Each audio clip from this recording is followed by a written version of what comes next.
रविवार को इजराइल के भविष्य का फैसला होगा। रविवार को इजराइल की संसद में शक्ति प्रदर्शन होगा। नेतन्याहू और बेनेट के बीच संसद में सीधी टक्कर होगी और इस शक्ति प्रदर्शन का नतीजा क्या निकलता है उस पर बहुत सारा दारोमदार है। वैश्विक घटनाओं में क्या आप देखने वाले हैं आने वाले दिनों में, ये बहुत कुछ इस बात पर मुनहसर है कि आने वाले दिनों में कैसा शेप ले रहे हैं इजराइल में सत्ता समीकरण। बेंजामिन नेतन्याहू बहुत पावरफुल लीडर, लेकिन अब चैलेंजेस मिलने शुरू हैं। दूसरी तरफ आप देख रहे हैं नेफ्ताली बेनेट। अभी बेंजामिन नेतन्याहू ने यह भी कहा कि पहले तो ये इनको हम काम करने ही नहीं देंगे, पहले तो ये वजूद में आकर सत्ता संभाल लें, ऐसा है ही नहीं, ये कोएलिशन काम करने लगे, ये होगा नहीं। लेकिन अगर ऐसा हो भी गया तो हम इसको चलने नहीं देंगे। इजराइल की संसद का गणित समझिए, वहां का गणित क्या कहता है, पहले उसकी एक मोटी तस्वीर समझिए, उसके बाद जल्द ही हम इस बारे में आपको और इलैबोरेटेड जानकारी देने वाले हैं। नेफ्ताली बेनेट और बेंजामिन नेतन्याहू कौन, लेकिन यह सब कुछ इस बात पर निर्भर करता है कि किसके दावों को आंकड़ों का सहारा है और किसके दावे हवा में हैं। इजराइल की संसद का गणित देखिए, वहां कुल सीटें 120 हैं और बहुमत का आंकड़ा इस हिसाब से 61 बैठता है। नेतन्याहू की लिकुड पार्टी के पास 30 सीटें हैं, नेफ्ताली बेनेट की पार्टी के पास 7 सीटें हैं, राम पार्टी के पास 5 सीटें हैं, यामिना के पास 7 सीटें। यह कोएलिशन, दूसरी तरफ जो छोटी सीटें आपको दिखाई दे रहे हैं, यह कोएलिशन अपने आप को स्थापित करना चाह रहा है। बेंजामिन नेतन्याहू के साथ 56 हैं, नेफ्ताली बेनेट के साथ 61 हैं और इस हिसाब से वो हाफवे मार्क पर पहुंचते हुए दिखाई दे रहे हैं और इसीलिए नेफ्ताली बेनेट अपनी दावेदारी को मजबूत बता रहे हैं और उधर बेंजामिन नेतन्याहू, उनको फिर से लग रहा है कि आगे करिश्मा होगा।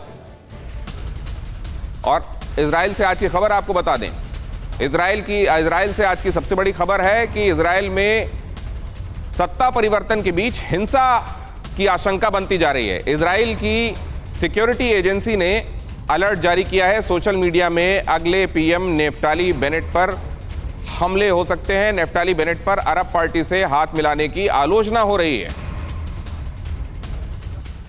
तो सत्ता परिवर्तन के बीच हिंसा की आशंका भी हो रही है और नेफ्ताली बेनेट हिंसा की चपेट में आ सकते हैं, यह भी कहा जा रहा है। और इस पृष्ठभूमि में आगे शक्ति प्रदर्शन और शक्ति प्रदर्शन के बाद के रेमिफिकेशंस बहुत महत्वपूर्ण हो जाते हैं। इस पृष्ठभूमि से जुड़े हुए कुछ और पहलुओं को समझने और इसके बाद के फॉलआउट समझने के लिए और उसका असर वैश्विक परिदृश्य में क्या होगा, वो जानने के लिए चलते हैं। हमारे संवाददाता अभिषेक उपाध्याय हमारे साथ जुड़ चुके हैं। अभिषेक, दावे में किसके दम है और फिर आगे आने वाले दिन क्या दिखाई दे रहे हैं आपको इजराइल और इजराइल के सापेक्ष रेस्ट ऑफ द वर्ल्ड के लिए? दिनेश, ये बहुत ही उलझी हुई सिचुएशन है। अभी तक जो इक्वेशन है उसके मुताबिक जो नेफ्ताली बेनेट हैं वो सरकार बनाने जा रहे हैं, क्योंकि वहाँ पर 61 चाहिए मेजॉरिटी के लिए और उनके पास एग्जैक्टली 61 है। हालांकि 62 थे, लेकिन यामिना पार्टी के एक सांसद ने अपना समर्थन वापस ले लिया है। देखिए, बात समझिए, जो नेफ्ताली बेनेट की पार्टी है वो धुर वहाँ पर दक्षिणपंथी पार्टी है।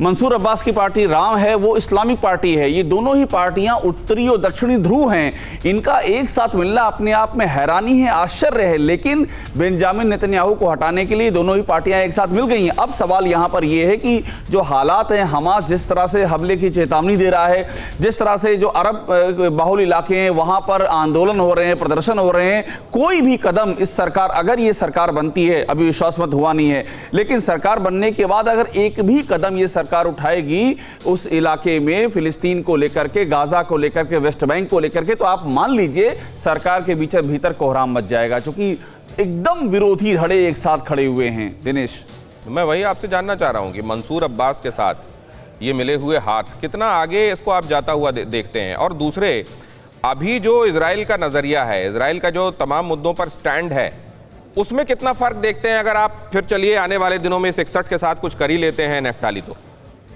दिनेश, ये सबसे महत्वपूर्ण सवाल है। देखिए, इस सवाल का सबसे नज़दीक का जवाब देते हैं। अभी भी ये मसला जो गाज़ा पट्टी में हमास के साथ जो लड़ाई चल रही है, उसकी चिंगारियां अभी भी चल रही हैं। वो एक मसला है। जिस दिन भी हमास ने एक भी वहाँ से मिसाइल छोड़ी इजराइल के ऊपर और उसके बाद इजराइल ने हमला किया, तो ये सरकार के अंदर का गतिरोध सामने आ जाएगा। क्योंकि जो मंसूर अब्बास की पार्टी है वो लगातार ये बात कह रही है कि फिलिस्तीनियों को उनके अधिकार दिए जाएं।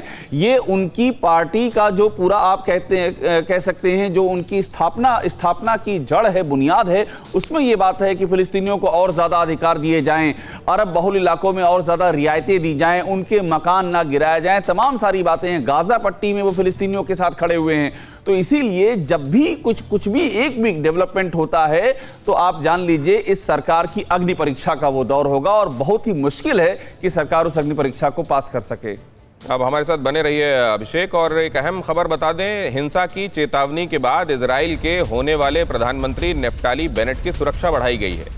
सुरक्षा एजेंसियों ने बेनेट को शारीरिक तौर पर नुकसान पहुंचाने की आशंका का अलर्ट जारी किया है। इजराइल के प्रधानमंत्री बेंजामिन नेतन्याहू ने भी दी है बेनेट की सरकार के खिलाफ चेतावनी। नेतन्याहू के मुताबिक नई सरकार इजराइल और इजराइल डिफेंस फोर्स को खतरे में डाल देगी। एक तरफ ये चेतावनी, ये अलर्ट अभिषेक, और दूसरे ये भी कहा गया था बेंजामिन नेतन्याहू की तरफ से कि इसको हम चलने नहीं देंगे, काम नहीं करने देंगे इस कोएलिशन को। बिल्कुल, और देखिए ये चेतावनी शिन बेट ने दी है। शिन बेट वहाँ की आंतरिक सुरक्षा एजेंसी है और उसका ये आकलन है कि फिजिकल अटैक भी हो सकता है। इस पूरी सरकार की जो बनने की प्रक्रिया है इसमें नेफ्टाली बेनेट पे फिजिकल अटैक हो सकता है। और उन्होंने यहाँ तक कहा है कि 6 जनवरी को जो अमेरिका के कैपिटल हिल पर घटना हुई थी उस तरह की सिचुएशन आ सकती है, यहाँ दंगे भड़क सकते हैं। और उसकी वजह है इजराइल की राजनीति में, इजराइल के समाज में जो क्लियर डिवाइड है अरब और यहूदियों के बीच में, उसकी दो अलग अलग जो रिप्रेजेंट करने वाली अलग अलग पार्टियां, जो चरमपंथी पार्टियां हैं, एक मंसूर अब्बास की पार्टी और एक यामिना जो नेफ्टाली बेनेट की पार्टी है, वो एक साथ खड़ी हैं। तो इसीलिए वहां जमकर के विरोध हो रहा है। जो कट्टर अरब समर्थक है वो भी विरोध कर रहे हैं, जो कट्टर यहूदी समर्थक है वो भी विरोध कर रहे हैं। और इसीलिए बात काफी बहुत इंपॉर्टेंट इनपुट्स और बहुत अच्छा नजरिया समझाने का। अभिषेक, आपके पास मैं लौट रहा हूं, लेकिन पहले ये समझ लें कि इजराइल में क्या कैपिटल हिल पार्ट 2 होने वाला है? जो अमेरिका में सत्ता हस्तांतरण के दौरान हमने संघर्ष देखा, क्या इजराइल में भी वैसा ही कुछ होने वाला है? इजराइल में कैपिटल हिल पार्ट 2 होने वाला है क्या? इजरायली सुरक्षा एजेंसियों का दावा है इजराइल में सोशल मीडिया पर नफरत भरे संदेश फैलाए जा रहे हैं। सोशल मीडिया पर हिंसा और कट्टरता को बढ़ावा दिया जा रहा है और सोशल मीडिया पर दक्षिणपंथी पार्टी के नेता नेफ्टाली बेनेट पर हमले हो रहे हैं और बेनेट की अरब पार्टी से हाथ मिला लेने पर जबरदस्त आलोचना हो रही है। सुरक्षा एजेंसी शिन बेट के मुखिया नादाव आर्गमान ने दी है चेतावनी। बेंजामिन नेतन्याहू ने भी कहा है कि चुनावी धोखाधड़ी हुई है और हम इस कोएलिशन को काम नहीं करने देंगे। तो क्या ये यहां पर जो समस्या है वो इस बात की समस्या है कि मतलब कोएलिशन ऐसी पार्टी, दो खास तौर से उसमें ऐसे धड़े जिनके बारे में अभिषेक आपको अभी बता ही रहे थे कि जिनका कोई वैचारिक समाख्य नहीं है, दो विपरीत ध्रुवों की तरह वो हैं, लेकिन बेंजामिन नेतन्याहू को रोकने के लिए ये जो पूरा जो समीकरण बना है, क्या ये आने वाले दिनों में काम कर भी पाएगा? या जो हमने कैपिटल हिल के दौरान देखा था, बेंजामिन नेतन्याहू अभी भी अड़े हुए हैं, क्या वो संघर्ष सत्ता हस्तांतरण के दौरान आगे भी देखने को मिलेगा? ये इस पर हमारी निगाहें रहेंगी। अभिषेक, आपका धन्यवाद करते हैं, इस पर अपडेट आपने हम तक पहुंचाया, एनालिसिस भी दिया। परवाह देश की, सोमवार से शुक्रवार रात 10 बजे TV9 भारतवर्ष पर।